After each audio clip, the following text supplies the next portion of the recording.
Hello and welcome to EV Review Ireland. My name is Derek Riley and today is day 29 of my 30-day challenge. You may have come across this video and not realize it's part of a big long 30-day challenge I set myself in the challenge. If you're interested in finding out more, you can click on the playlist in this section, in the playlist section, the 30-day challenge playlist. So today, as it has said in the thumbnail, it is, are you thinking about buying an EV? This may be your first EV. If it's your second EV, you're probably along the journey a bit and you know already the things, or potentially you should know all the things you will be asking for or to consider when you're buying your EV. It is part one because no doubt I have left something out. So if I have left something out, let me know in the comments and I'll put it into part two. But this is about 12 or 13 different things you need to consider when you are buying an electric vehicle for the first time. I'd like to thank some colleagues and friends of mine who have helped me put this list together tonight. They are Sarah, Cormac, Stephen, Danny, and Yasmin.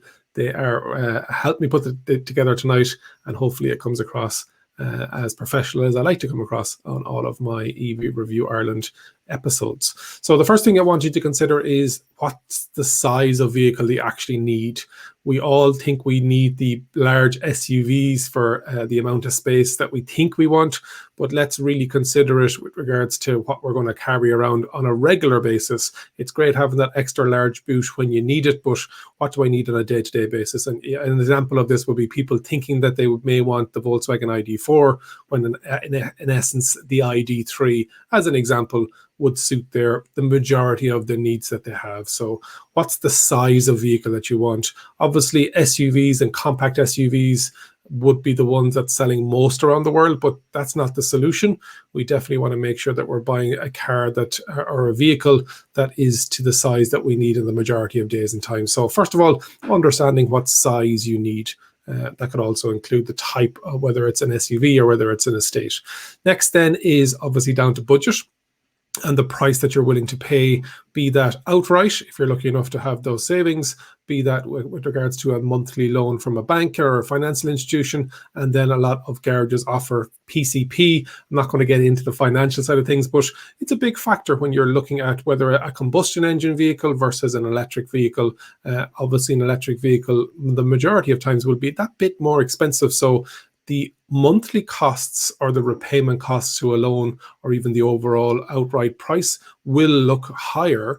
But what we need to take into consideration is that total cost of ownership. So asking the dealership, asking the person that you're buying the car off, be that new or secondhand, what's it going to cost me for me to service this vehicle on an ongoing basis?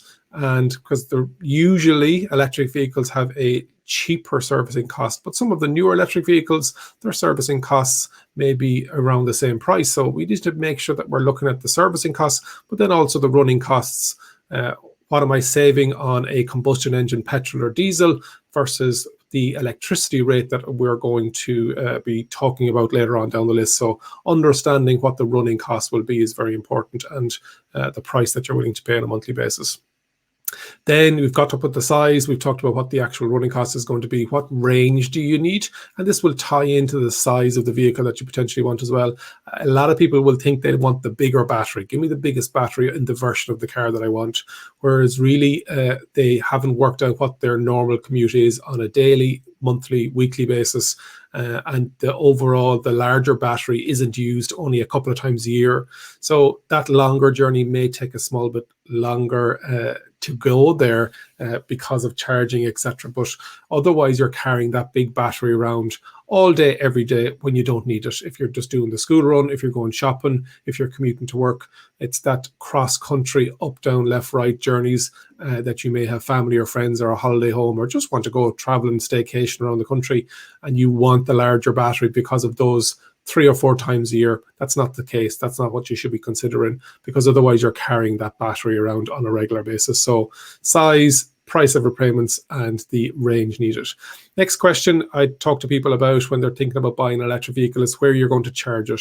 Are you lucky enough to have some off-street parking? Are you living in a detached or semi-detached house where you have a driveway where you can actually put a charger on your house, or that you have you're working for somebody, your employer, or that you're lucky enough to own your own business and you could put a charging potentially station or a charging outlet at your place of work, or that you have access to one at the place of work.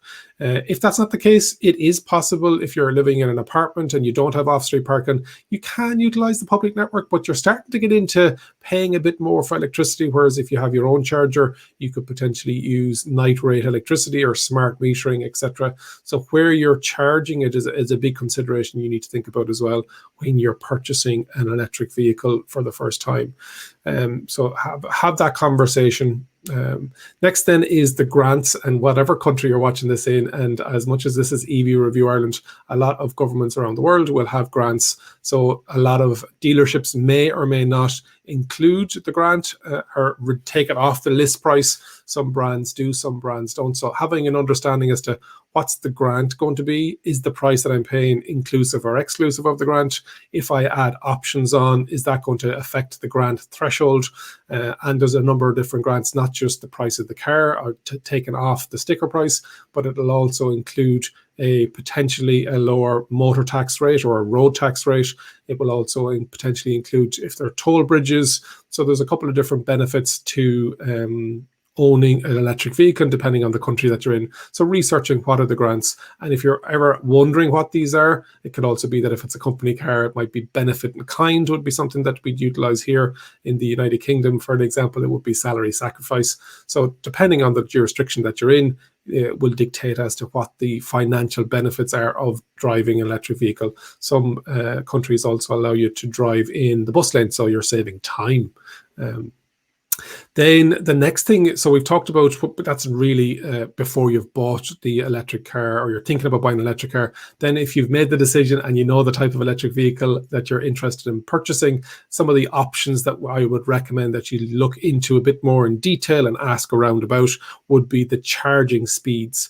So there's two different types of charging speeds within an electric vehicle. There's AC and DC, so alternating current and direct current, and that would be slow charging versus fast and rapid charging. If you want to find out more about basic charging, there's a section in the channel here where we cover that in one of our live power hours, and that's with Colin Whelan. So make sure you click the link on the screen in the description, or just go into the playlists, and that's called EV Charging Basics. But when you're purchasing an electric vehicle, or you're buying it or ordering an electric vehicle, asking that dealership what are the options on slow charging or AC. So some manufacturers will spec their vehicle at the lower 7 odd kilowatts, and then you could upgrade it to an 11 kilowatt or even a 22 kilowatt. So asking them what's the standard spec and can I upgrade it? And what that means is that your car will charge faster on alternating current or AC. So that would be your home charger, and that would potentially be out with destination chargers. So the supermarkets, restaurants, hotels that you may be visiting on a regular basis. So it's nice to be able to just understand the difference. And then DC, some brands will have a certain spec, will have a certain direct current or DC fast or rapid charging rate, and you need to remember which one of those you're going to get, or understand which one you get. And if I spend a bit more on the next trim level up, I'll get the next level up on that charging speed. So it just means when you are traveling around, and usually those larger chargers are on motorways, it means you'll be stopping for less or for a shorter period of time. So understanding what the charging speeds are. Other things you need to consider when you're purchasing an electric vehicle are some of the other optional extras like heat pumps. And what that means is, rather than the car or vehicle taking energy from the battery pack itself to heat the cabin, and there's always ways of doing that better by maybe using heated seats or heated steering wheel, that by specing a heat pump or asking the dealership, is there a heat pump included in that? What that heat pump does is it just takes the heat from the ambient temperature outside. There's always heat even in a colder environment, and in Ireland or the United Kingdom, we're very lucky that we don't get too hot or we don't get too cold, but there's heat in that air. What it will do is it'll take that heat out of the air and utilize it and use it to bring it back into the cabin, to bring up the temperature in the cabin, rather than utilizing the energy that's stored in the battery that you want to use for the range that you're looking to travel. So asking about heat pumps, but also, is it liquid cooled or air cooled? Majority of electric vehicles, new electric vehicles at the moment, will be liquid cooled, but some of the older ones will be air cooled. So if you're buying a second-hand electric vehicle, asking about heat pump, asking about whether it's air cooled, and understanding why that's important is good. We're getting close to actually having the electric vehicle now. I got a question on my most recent Power Hour, somebody interested in buying an electric vehicle secondhand, what type of cables should be included. And the two main types of cables should be a domestic 3-pin plug cable, otherwise known or sometimes known as a granny cable, and what that's used for if you're going to a house or a destination that wouldn't have a charger. So for example, when I go home to the west coast of Ireland, my mum and dad's house doesn't have a charger installed on the actual building itself. They have an external 3-pin socket, and so I can plug into that. It takes a long time because it's obviously only using domestic charging levels because it's coming through that 3-pin socket, but I have the cable with me in the car. So having that cable, and it doesn't have to be left in the car all the time, it's just if you know you're going on a bit of a road trip. So making sure that's part of the either new or secondhand. And then all electric vehicles should have a type 2 charging cable, and this is the cable that you'll use to potentially plug into your home charger if it's not a tethered unit. What we mean by tethered is your home charger will have a cable built into it, so it can't be removed, or some of them don't have it and you have to plug in your own cable every time. But again, if you go to a destination charger, it will be either you'll bring along, so like a supermarket or a restaurant or hotel, you'll have your own cable with you. So those two cables really should be with a new or second-hand vehicle. So it's about €400 or €500 if they're not. So make sure that they are majority of the time, but make sure that you're asking it. We talked about a home charger. So there's a number of different varieties of home chargers that you can potentially get depending on the speeds. Again, we're not going to get into it in too much detail, but making sure that your property, first of all, can take a home charger. Some older properties may not have the wiring that are sufficient enough to take a home charger. And then you can decide on what level of charging that you can have. So normally it's around the 7-odd kilowatts. And that will be something that will fit either externally on a wall or in a garage, and you can have that tethered with the cable attached to it, or untethered. You plug the cable in yourself, and there's a number of different type of units and electricians and EV charging solutions that will help you with that.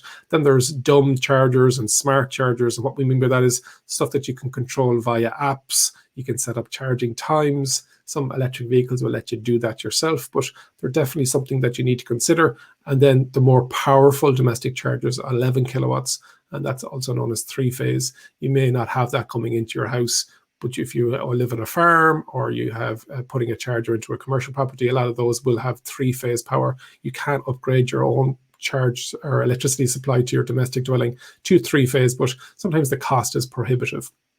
So charging, home charging choices is very important, or commercial if you've got a business that you're going to go to as well. Then you've bought your electric vehicle. You need to understand that you still need to do the roadworthy test, or the NCT as it is in Ireland, and I'm sure it's the same in all other countries. And they won't be testing the likes of emissions because there's no emissions from a full electric vehicle, but it's definitely something that you need to consider as well. And the cost of it in Ireland, it's the exact same whether it's a combustion engine or an electrically powered vehicle, or BEV, battery electric vehicle.